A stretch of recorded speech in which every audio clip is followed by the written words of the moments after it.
¿Cuál es la verdadera naturaleza de la fuerza?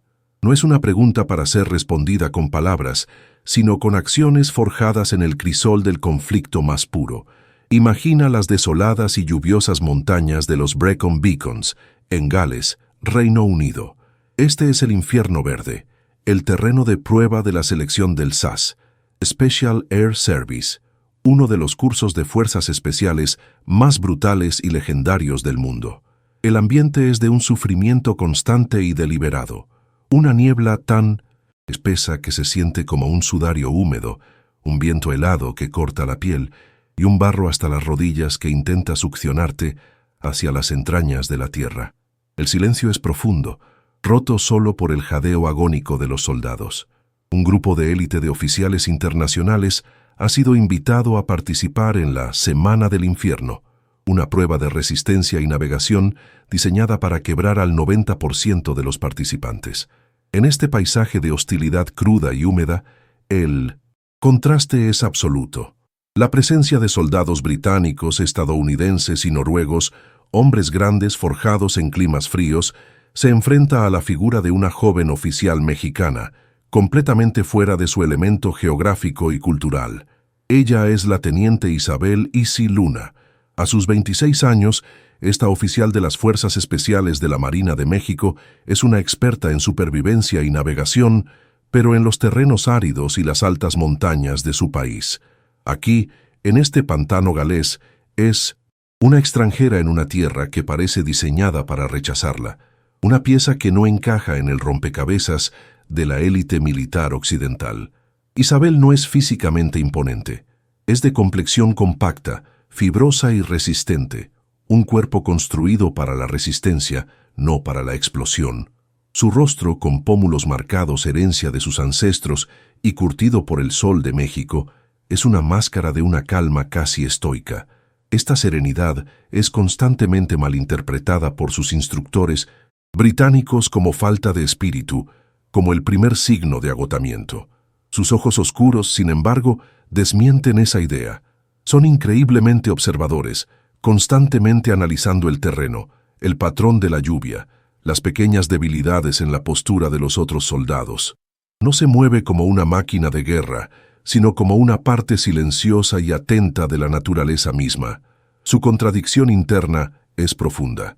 Se unió a las fuerzas especiales para honrar la memoria de su abuelo, un general condecorado del ejército mexicano, y para probarse a sí misma en el campo más difícil posible, para demostrar que el legado de honor de su familia no entendía de géneros. Ama la estrategia, el desafío, la pureza de superar los propios límites. Sin embargo, desprecia el teatro del machismo militar, la constante necesidad de ser más ruidosa, más agresiva, para ser tomada en serio. Su fuerza no es la de una explosión, sino la de una corriente profunda, una resistencia casi infinita y una voluntad de hierro forjada en la altitud y la aridez de la Sierra Madre. El guardián de este templo del sufrimiento es el sargento mayor Arthur Davis.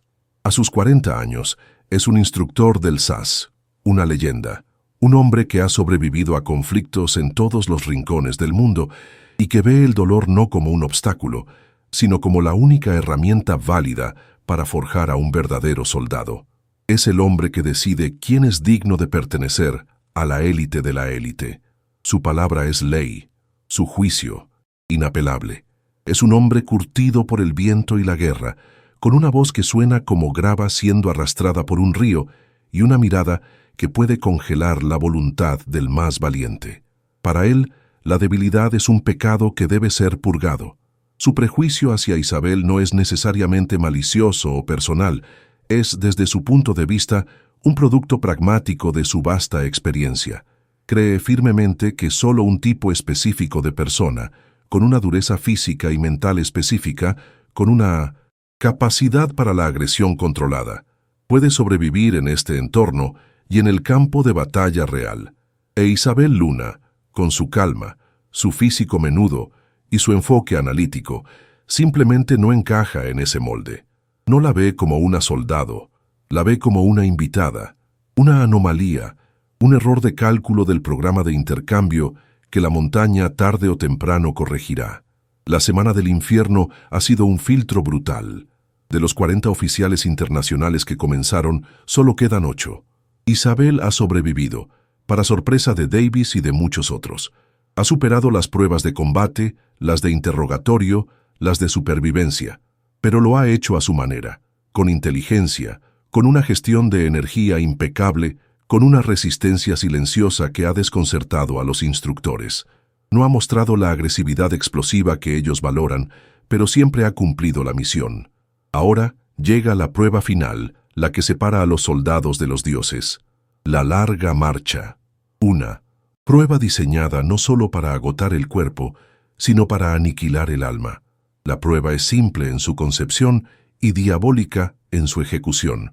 Una travesía de navegación y resistencia de 64 kilómetros a través del terreno más implacable de los Brecon Beacons, cargando una mochila de 25 kilos que parece ganar peso con cada paso.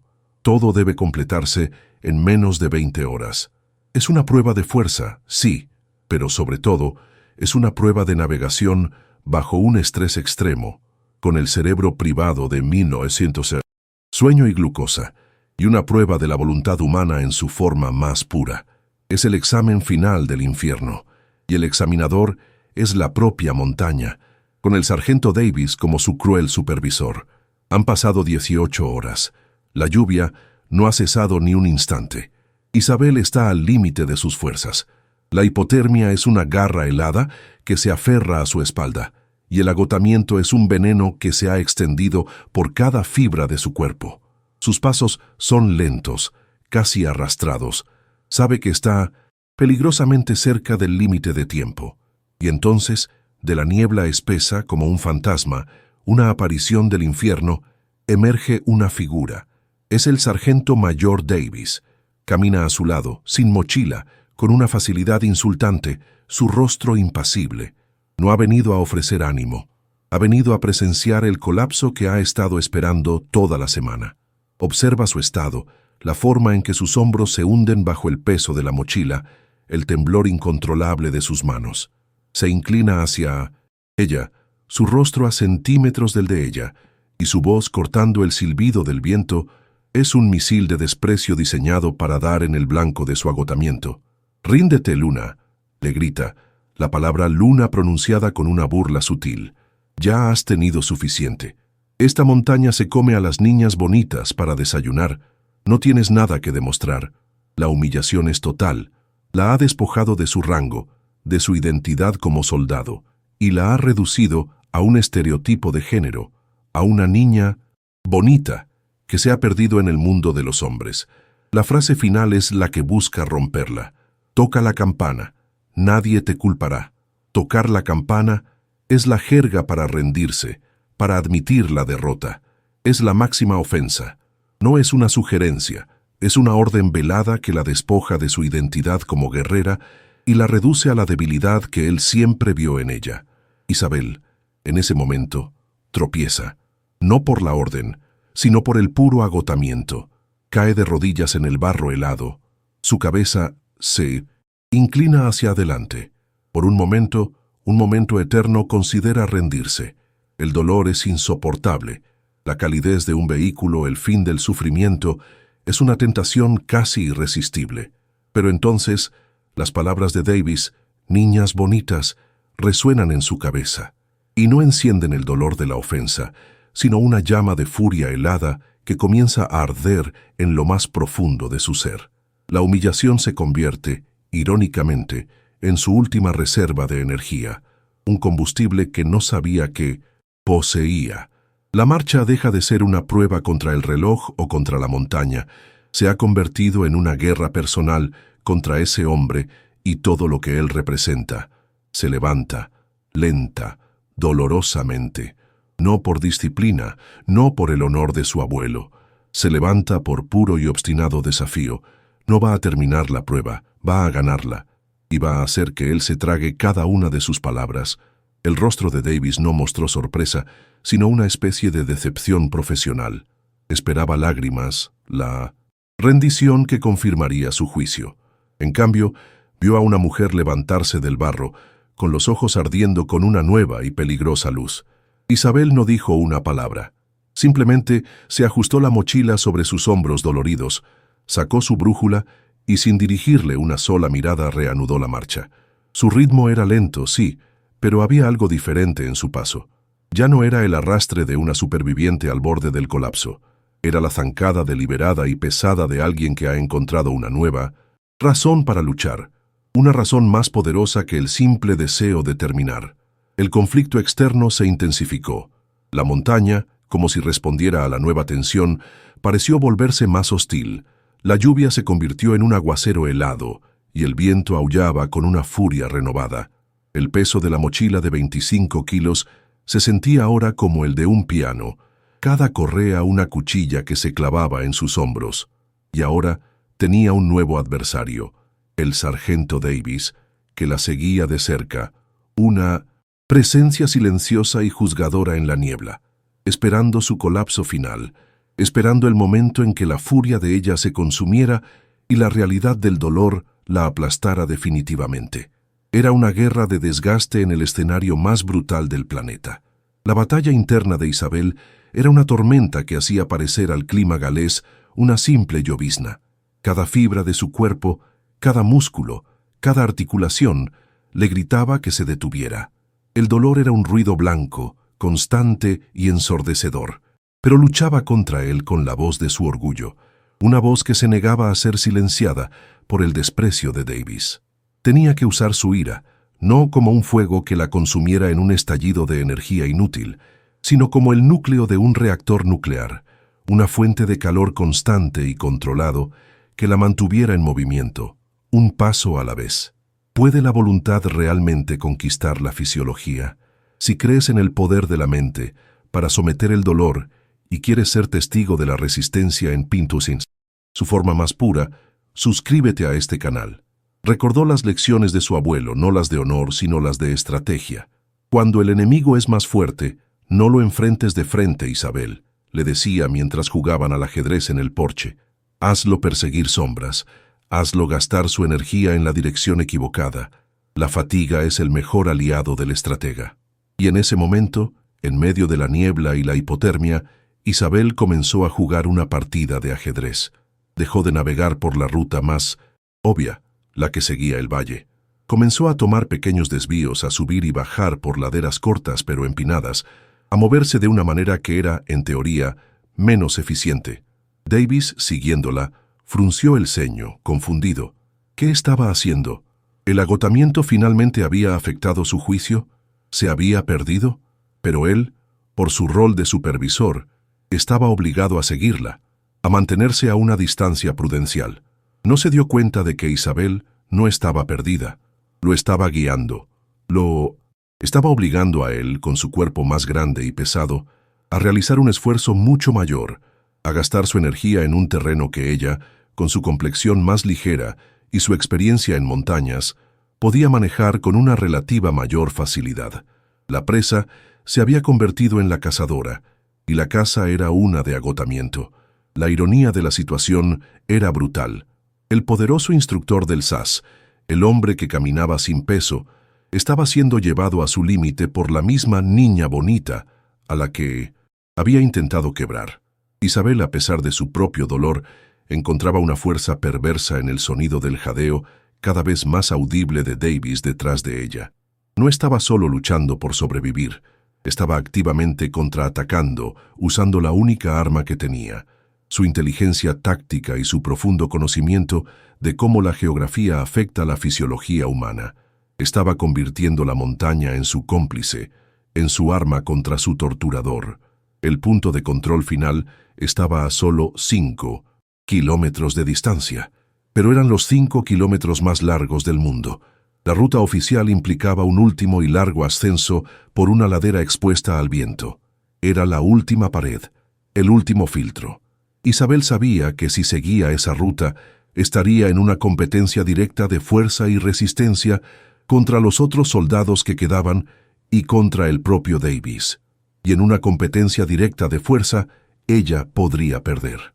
Así que consultó su mapa, sus dedos entumecidos apenas capaces de sostenerlo, y vio algo, una línea de contorno que nadie más consideraría, una posibilidad, un riesgo monumental. Se detuvo por un momento, fingiendo un agotamiento mayor del que sentía, permitiendo que Davis se acercara. Cuando él estuvo lo suficientemente cerca para oírla, ella reanudó la marcha, pero giró bruscamente hacia el oeste, abandonando el sendero marcado. Davis gritó: «¡Luna!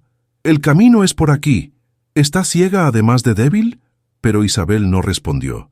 Simplemente continuó, desapareciendo en una pequeña quebrada rocosa. Un camino que no era un camino, sino un desafío directo a la lógica y al reglamento de la prueba. Davis, maldiciendo, no tuvo más remedio que seguirla, adentrándose en el territorio de ella, en el tipo de terreno donde las reglas de la fuerza bruta ya no aplicaban. La decisión de Isabel de abandonar la ruta principal fue un acto de una audacia que rozaba la insubordinación. La quebrada rocosa era un laberinto de piedras resbaladizas y pendientes, traicioneras. No era una ruta de marcha, era una ruta de escalada. Para Davis, con su cuerpo pesado y sus botas militares rígidas, era un infierno. Para Isabel, con su centro de gravedad bajo y su agilidad, era un regreso a casa, un eco de los terrenos de la Sierra Madre. El juego había cambiado drásticamente. Ya no se trataba de quién podía aguantar más, sino de quién se movía de manera más inteligente. Y en este terreno, la inteligencia era sinónimo de eficiencia. A solo 1 kilómetro de la línea de meta, la quebrada desembocaba en la base de la última y más brutal de las subidas. Era una pared de hierba y barro, casi vertical, el último rompecorazones de la marcha. El sendero oficial serpenteaba por la ladera, un camino más largo pero más seguro. Davis, al salir de la quebrada, vio a Isabel parada al pie de la pared, mirando hacia arriba. Estaba justo detrás de ella. «Aquí es donde se rompen, Luna. Ríndete», susurró, su voz una mezcla de agotamiento y un último intento de dominio psicológico, casi disfrutando de lo que él creía que era el inevitable colapso final de ella. Pero Isabel no miró el sendero, miró directamente hacia la cima, y entonces hizo su jugada final. Ignoró la ruta principal, la que todos los demás soldados estaban tomando. Usando su experiencia en terrenos rocosos, encontró una ruta alternativa, una cicatriz de roca que subía directamente por la pared. Era mucho más corta, pero increíblemente más peligrosa y técnicamente difícil, casi una escalada de 4º grado. Era un riesgo enorme, un resbalón, una roca suelta, y todo habría terminado. Pero era su camino, el camino de la montaña. Ver a alguien elegir el camino más difícil por pura convicción es presenciar la esencia del espíritu humano. Si te inspiran aquellos que crean su propio camino en lugar de seguir el de los demás, únete a nuestra comunidad. Davis, que había comenzado a subir por el sendero estándar, se dio cuenta demasiado tarde de lo que ella estaba haciendo. La vio ascender por la pared de roca con una velocidad y una seguridad que desafiaban su agotamiento. Intentó seguirla, intentó cortar por la misma ruta, pero su cuerpo, más pesado, menos ágil, no estaba diseñado para ese tipo de movimiento. Resbaló, cayó, perdió un tiempo precioso, y en ese momento, la verdad lo golpeó con la fuerza de un golpe físico. Ella no solo era más resistente, era una soldado tácticamente superior, era más inteligente, y él había sido un necio ciego. Isabel llegó a la cima. El viento la azotaba, pero no se desplomó. Se mantuvo erguida, su silueta recortada contra el cielo gris de Gales. Con un esfuerzo que pareció costarle la última onza de su energía, se quitó la pesada mochila y la dejó caer al suelo. Y entonces hizo algo que nadie esperaba. No corrió hacia la línea de meta que estaba a solo unos cientos de metros en terreno plano. Se dio la vuelta y esperó a Davis. La cazadora, habiendo llegado a la cima, ahora esperaba al cazador. La humillación estaba a punto de completarse, no con un grito, sino con un gesto de una calma devastadora. Davis llegó a la cima 30 segundos después, jadeando, completamente agotado, su rostro una máscara de barro y derrota. Se detuvo en seco cuando la vio allí, de pie, esperándolo. Su expresión de arrogancia, la que había mantenido durante toda la semana, se había desvanecido por completo, reemplazada por una incredulidad atónita. Había sido vencido, no solo físicamente, sino estratégicamente, intelectualmente. La niña bonita no solo había sobrevivido a su montaña, la había conquistado de una manera que él nunca habría creído posible. El guardián del templo acababa de ser superado por la peregrina. Isabel lo miró, y en sus ojos no había triunfo, no había burla, solo una calma final, cortante como el viento galés. Y entonces le habló, su voz tranquila pero llevando el peso de cada uno de los 64 kilómetros que habían recorrido. «La montaña no juzga, sargento», le dijo. Las palabras un veredicto, silencioso. «Solo pregunta qué traes dentro».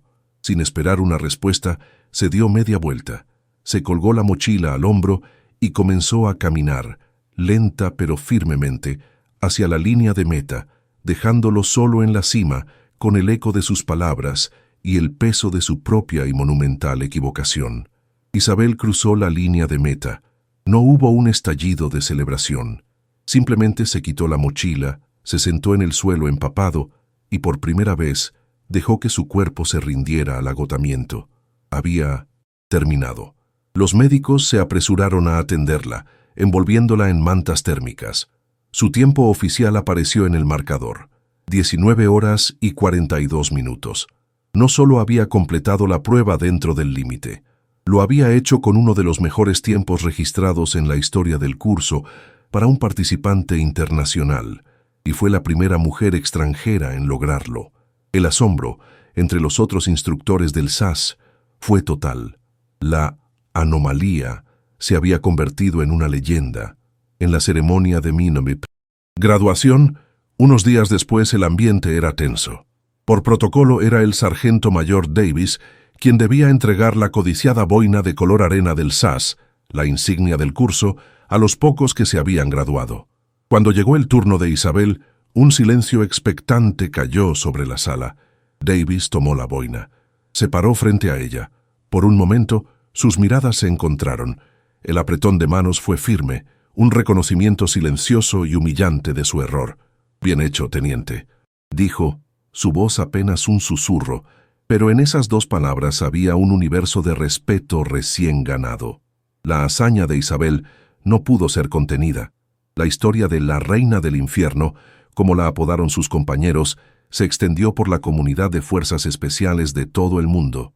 Su enfoque, su resiliencia y, sobre todo, su uso inteligente del terreno obligaron al programa del SAS, una de las instituciones más rígidas del mundo, a reevaluar sus propios prejuicios sobre el tipo de soldado que puede tener éxito. La Ruta Luna, como se conoció extraoficialmente su atajo en la última subida, se convirtió en una leyenda del curso, un testimonio de que la inteligencia y la voluntad pueden de hecho superar a la fuerza bruta. La historia de Isabel es la prueba de que la medida definitiva de un guerrero no es la fuerza física o la agresión, sino una voluntad inquebrantable y la inteligencia para encontrar un camino diferente. Nos enseña que el prejuicio es una ceguera táctica y que la mayor fuerza reside en el tranquilo y obstinado rechazo a romperse.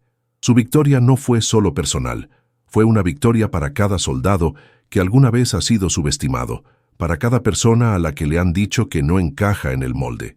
Si crees que la verdadera fuerza reside en el espíritu, suscríbete a nuestro canal. Únete a nosotros para celebrar las historias de aquellos que conquistan el infierno con la calma de una montaña. La noticia de su logro llegó a México, donde se convirtió en una heroína nacional. Los medios de comunicación que rara vez cubrían las actividades de las fuerzas especiales ahora contaban su historia con un orgullo inmenso. Su rostro, antes anónimo, apareció en las portadas de los periódicos. Se convirtió en un símbolo de la resiliencia y la astucia mexicanas, una prueba viviente de que el ingenio podía competir y vencer en los escenarios más difíciles del mundo. Su historia inspiró a miles de jóvenes, especialmente a mujeres, a considerar una carrera en las Fuerzas Armadas. El impacto dentro del SAS fue profundo.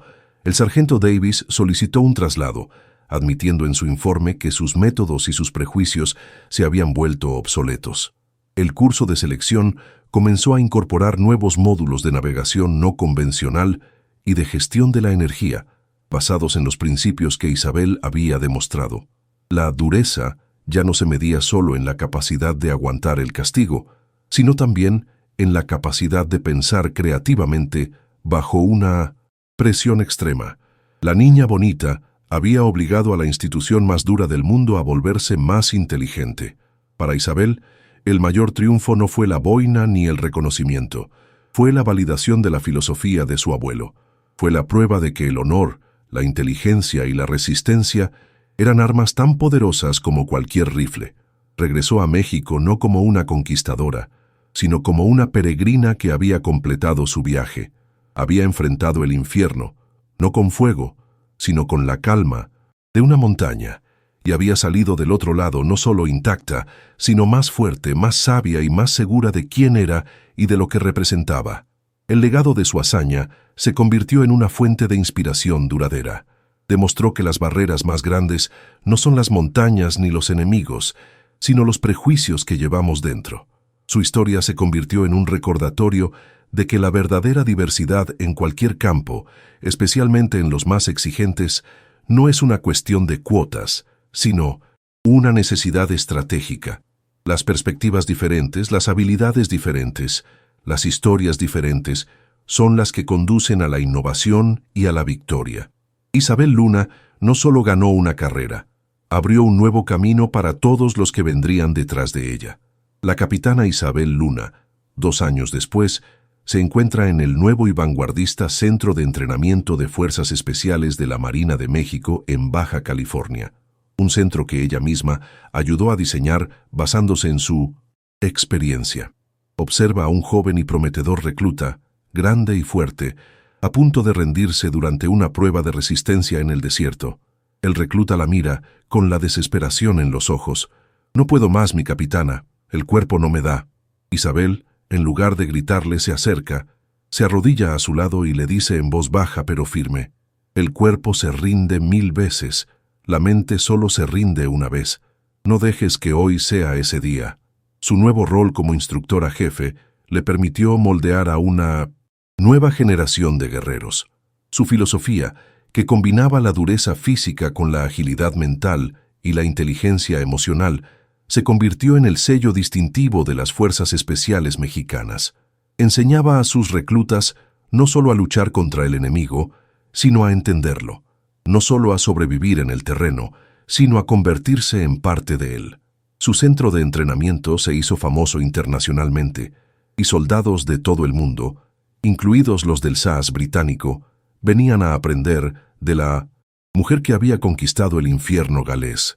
El sargento Davis, desde su puesto en Alaska, siguió la carrera de Isabel a distancia. Un día, ella recibió un paquete por correo. Dentro había una brújula militar antigua, de latón, con una nota escrita a mano. «Para que nunca pierdas el norte», decía. «Me enseñaste más sobre ser un soldado en un día que lo que aprendí en 20 años de guerra. Gracias». Fue un acto silencioso de redención, un reconocimiento final de que la verdadera fuerza no reside en la capacidad de quebrar a otros, sino en la humildad de dejarse enseñar. La historia de Isabel se convirtió en un poderoso símbolo de la fuerza silenciosa. Demostró que la resiliencia no es la ausencia de dolor, sino la capacidad de seguir avanzando a pesar de él. Nos recordó que la inteligencia no es solo resolver problemas, sino también crearlos para el oponente, y que la voluntad, esa fuerza intangible y misteriosa, es el arma definitiva que puede superar cualquier desventaja física. Si crees que el espíritu humano es la fuerza más indomable de todas, y quieres celebrar a aquellos que se niegan a rendirse, suscríbete a nuestro canal. Únete a nosotros para seguir contando las historias que nos inspiran a dar un paso más, incluso cuando el cuerpo grita «basta». 5 años después, la ahora comandante Isabel Luna está en las barrancas del Cobre. No está entrenando, está caminando con su anciano abuelo.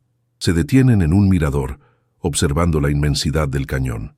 «Siempre supiste que lo lograrías, ¿verdad, abuelo?», le pregunta ella. El anciano sonríe, sus ojos llenos de una sabiduría tranquila. Yo no sabía nada, mija, responde. La montaña lo sabía. Ella simplemente estaba esperando a que tú también te dieras cuenta de que llevabas su fuerza dentro de ti.